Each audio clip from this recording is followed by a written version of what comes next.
On attribue à Arthur Schopenhauer d'avoir dit que toute vérité franchissait trois étapes. D'abord, elle est ridiculisée. Ensuite, elle subit une forte opposition. Puis, elle est considérée comme ayant toujours été une évidence. Quant à moi, j'ai bien observé les humains, et je crois que ceux qui sont capables de mettre en doute les plus profondes croyances, les faits que tout le monde tient pour vrais depuis toujours, sont rares. Je crois, à l'instar de René Descartes, que peu ont les épaules assez larges pour remettre en question ce qu'ils ont un jour considéré comme coulant de source. Comme lui, je constate que la seule résolution de se défaire de toutes les opinions qu'on a reçues auparavant en sa créance n'est pas un exemple que chacun doive suivre.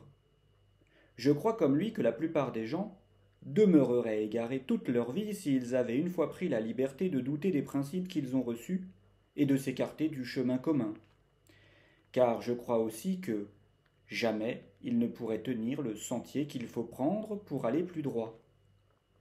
Bref, je crois que la plupart des gens, ne jouissant pas d'un moi qui pense ou, ce qui est pareil d'un moi qui doute, mature, ne sont pas capables d'entendre une version remettant en cause ce qu'ils ont toujours cru, ce qu'ils ont sagement appris. Voilà pourquoi toute vérité vient souvent, dans un premier temps, ridiculiser. Il incombe alors à l'école d'aider ses élèves à devenir des adultes capables de douter de tout, y compris de leurs plus profondes croyances, dans le but d'en faire des adultes matures, sages, et non des hommes naïfs, aveugles, facilement manipulables et pas assez forts intérieurement pour concevoir qu'ils sont peut-être dans l'erreur depuis toujours. Il incombe à l'école de faire grandir ce moi pensant, cet esprit critique, chez ses élèves.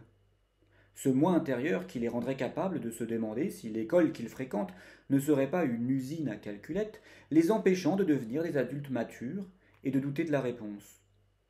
La tâche est lourde, lecteur.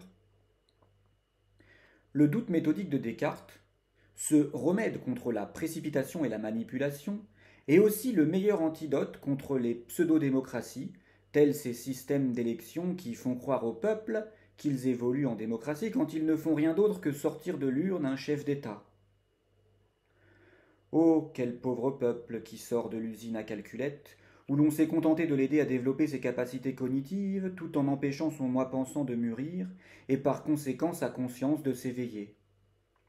Oh, le pauvre peuple qui ne connaît pas la différence entre avoir le droit de choisir son maître et avoir le pouvoir. Oh, le pauvre peuple qui dort et qui ne le sait pas.